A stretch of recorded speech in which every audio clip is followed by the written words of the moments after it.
What made you want to tell this story? Well, I think any self-respecting director, after they've had a number of films under their belt, want to take, take on a Western, because it's, I guess, as my good friend and my mentor Robert Duvall once said, the English have Shakespeare, the French have Moliere, and we as Americans have the Western. And I could never have made this as a first film because it was far too difficult, but I think if you grow up really appreciating cinema, you have to love the work of John Ford and Howard Hawks and Anthony Mann and of course Clint Eastwood and Sergio Leone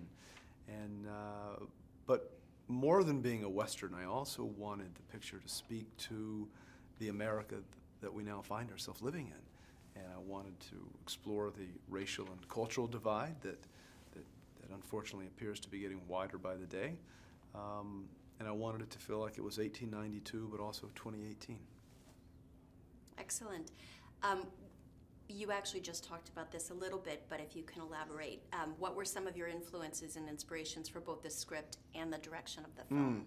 Well, I was certainly influenced by the work of John Ford, his film The Searchers. There were a couple of shots that were actually a direct homage to some of his more iconic shots in that film. But I was also inspired by the literary work of Cormac McCarthy, Sam Shepard, William Faulkner, even Joseph Conrad. I mean, the film, in a sense, is like Apocalypse Now, but in reverse. So while I was also influenced by American Westerns, there were many pieces of literature that influenced me, as well as pieces of music. It's so often the sort of things that that you encounter in daily life that work their way into a film. And this film in particular was I think any film as a film director allows you to really find out who you are. And at this moment in American history, I think this film, for me, was really about finding out who we are as Americans and how we can better come together and better understand one another and perhaps forgive one another and not be so fearful of those things that are unknown to us.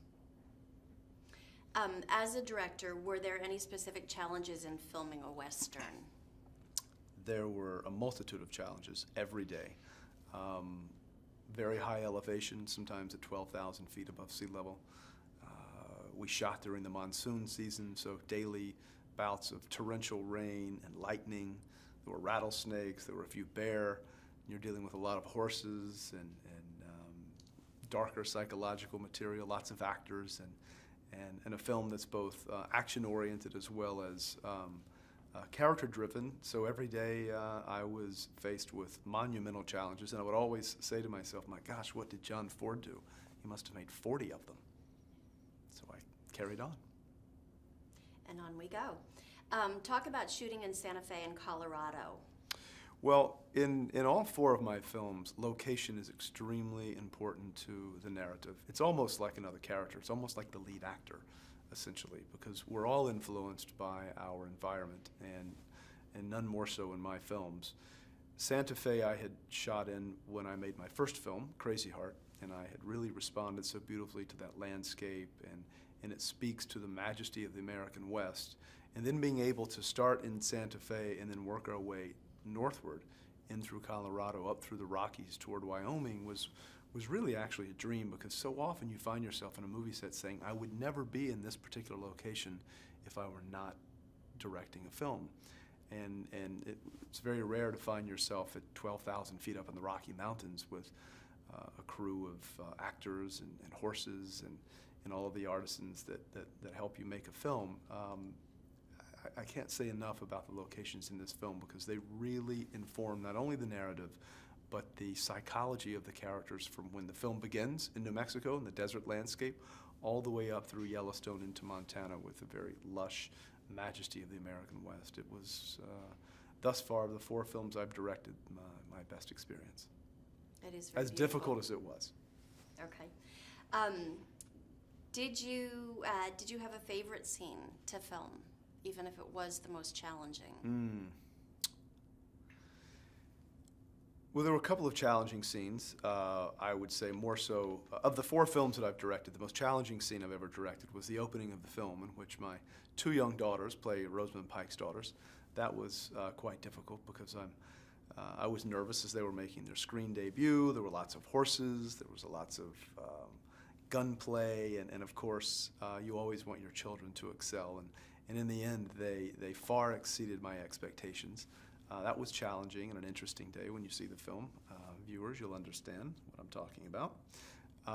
But in terms of, I guess it was the very last scene of the film in which a man's journey, a personal journey, a journey of the soul, Christian Bale's character, who starts the film one way, and he makes this epic arc, which leads us to the very end of the film, and the last moment in the film, I think is very gratifying, because it's rare that you see everything come together and pay off in a way that I think we were able to in this film, and I've seen the movie probably close to 900 times, and every time I see that particular scene, I'm always moved.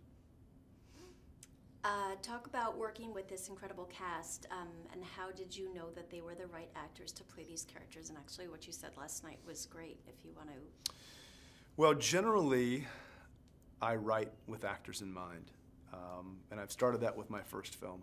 I wrote Crazy Heart for Jeff Bridges. I wrote Out of the Furnace for Christian Bale. I wrote this part for Christian Bale, but I also wrote this part for Wes Studi and Jesse Plemons and Rory Cochrane and Stephen Lang and Bill Camp and on and on and on, and Foster. But the real surprise for me, because those are incredible actors, and they are among the best actors in the world, the best actors of their generation. Wes Studi's a national treasure. For my money, Christian is the best actor working. But Rosamund Pike's performance, there are moments in this film in which you can't even consider that acting.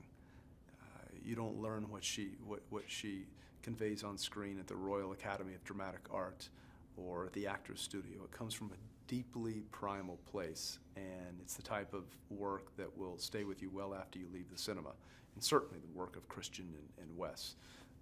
These are actors that push me to become a better filmmaker, push me to become a better director, to take more chances, not to be so risk-averse. Not that I'm risk-averse if you've seen any of my films, but in this case, when you're working in a genre in which some of the best films ever made live, like the Western, you know, the bar is very high, and you have to, or you push yourself to exceed that, because inevitably and immediately your film will be compared to those films, The Searchers, Unforgiven, and on and on and on.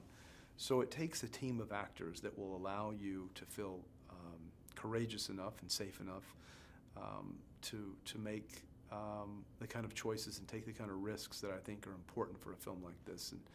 And I can't say enough about this cast, because they're among the best screen actors in the world.